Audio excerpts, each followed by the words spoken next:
All right, this is an issue that's long been on my radar when I worked in Parliament, and it's the escalating costs of those welcome to country ceremonies and how often they're now used. Now, you'd think, it's a nominal cost, Peter, surely it's a 3 or 4 minute speech tops, but that's not the case. And what's more, you're paying for it. It's a taxpayer-funded cost. You'd also be excused for thinking that this has been going on. It's a time-honoured tradition for a long time, given how ubiquitous these ceremonies are. But the first one, well, it was only performed in the federal parliament in 2008. Now it's a tradition for opening the envelope in Parliament House. I mean, I've never had a problem with a welcome to country ceremony at an Indigenous event, but I don't support them at absolutely every event you have in Parliament House or in public life. And I certainly don't support, once you've had a welcome to country from an Aboriginal person, that every other speaker who gets up, and I've seen it be 6 or 7 of them, all do an acknowledgement to country. I mean, it's got to the point that it's ridiculous. And I also think there's a lack of transparency in all of this. So I reckon it deserves a bit of investigation. Caroline Marcus loves to dig into a project. She's had a close look at the welcome to country industry, if I can call it that. And surprise, surprise, just even asking questions, A, she copped some stonewalling, but B, she was also labelled a racist. Caroline joins me now. Well, I think you've done great work here, even finding out some of these facts and figures, given how much they like them buried. In the past 15 or so years that we've had these orchestrated welcome to country ceremonies, what's been the cost? Well, Peter, my research has uncovered that the average cost has been between $5,000 and $7,500 for these welcome to country ceremonies held at the opening of federal parliamentary sittings. Now, they can sometimes blow out. We know that in at least 1 year, that figure was as high as $10,500. Now, look, these costs can vary wildly because they're set by the individual Aboriginal elder or the Aboriginal Land Council or Indigenous groups themselves, but there are guides out there, including one put out by the ACT government for this very area of Canberra, which says that $350 would be an appropriate amount. So when you take that into account, we're seeing significant markups happening here at taxpayer expense, up to 30 times more than what's being advised. Now, in 2008, as you mentioned, that was the first year that the Welcome to Country was performed at federal parliament.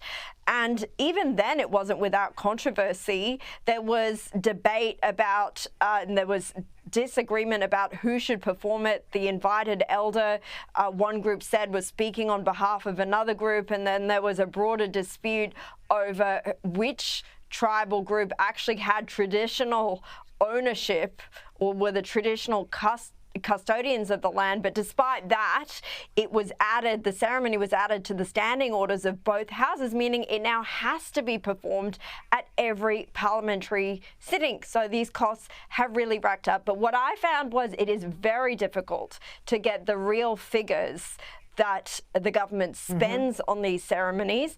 I got that average figure from a senior government source who believed it was in the public interest to know them. But when I went to the Department of House and Representatives, which has been in charge of organising these ceremonies since the second ceremony was performed, they weren't in charge back in 2008, they told me that they couldn't release the figures due to commercial and cultural sensitivities.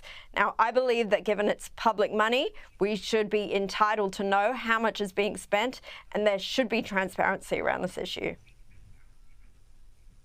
Yeah, as I said, I've got no issue with a welcome to country at a specific Aboriginal event. I probably don't have a problem with it when Parliament is open after an election that happens every 3 years. I think this is where it's damaging reconciliation, I think, that it's sort of pushed down your throat at absolutely every event now. The opening of an envelope in Canberra has a welcome to country and followed with multiple acknowledgements of.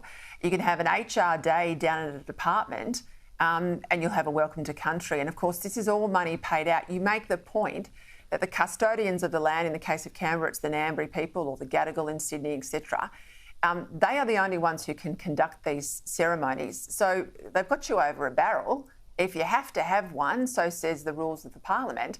well, they can charge whatever they like because no one else can do it but official representatives of that group.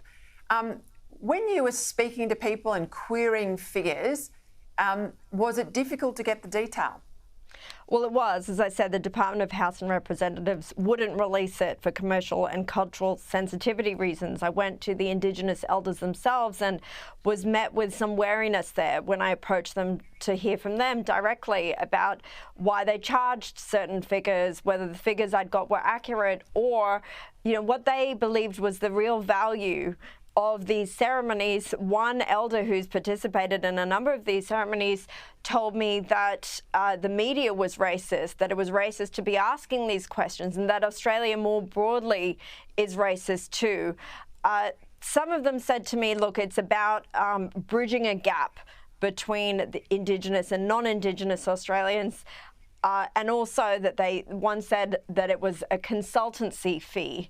But I think that we need to hear more about this issue without feel free to ask questions about where the money is going and how it's being spent and how the tender process works in some instances without being labelled racists or bigots. I mean, when you consider that the Welcome to Country ceremony, as we now know, was improvised essentially by Ernie Dingo and Richard Wally at a Perth Arts Festival in 1976. I mean, based on some traditional customs going back a long time, but the Welcome to Country, as we know it, was improvised back then on the spot in answer to some Pacific Islanders who were requesting a welcome.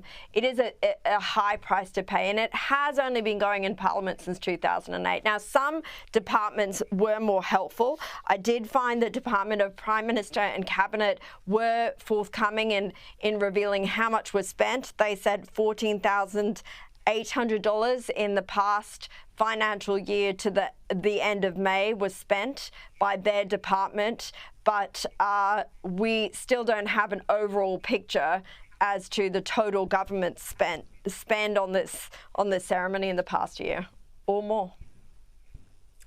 Thank you, Caroline. That Prime Minister and Cabinet number will be for events held in their department. Everything you see at Parliament House comes in the banner of the Department of Parliamentary Services, and that's the number there that they're not giving you. I'm not surprised. I've come up against this myself.